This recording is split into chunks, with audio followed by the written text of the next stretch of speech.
Pasar Desa Adat Mengwi pada Selasa 29 November dilahap si jago merah. Hingga Selasa malam, penyebab terbakar pasar yang berada di depan Pura Taman Ayun ini masih dalam proses penyelidikan.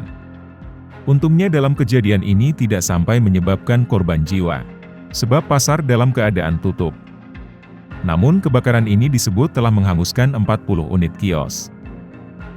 Dari hasil pemantauan di lapangan, petugas pemadam kebakaran Badung menurunkan 12 armada untuk memadamkan api. Kebakaran yang terjadi di lantai 2 pasar ini sampai menghanguskan 40 kios. Api baru berhasil dipadamkan pukul 21.45. Kerugian satu kios ditafsir mencapai 100 juta rupiah. Pengelola Pasar Desa Adat Mengwi Maderai Mertasujaya mengatakan, api mulai muncul dari arah barat laut. Dirinya pertama kali mengetahui adanya api dari laporan petugas keamanan pasar.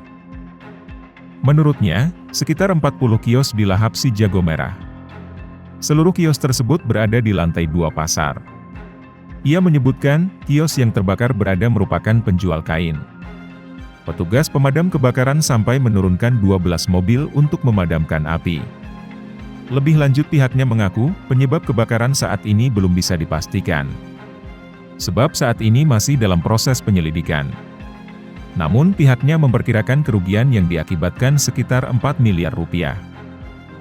Sementara itu, Kalaksa BPBD Badung Wayan Dharma menambahkan, dalam penanganan kebakaran petugas terpaksa mendobrak kios-kios.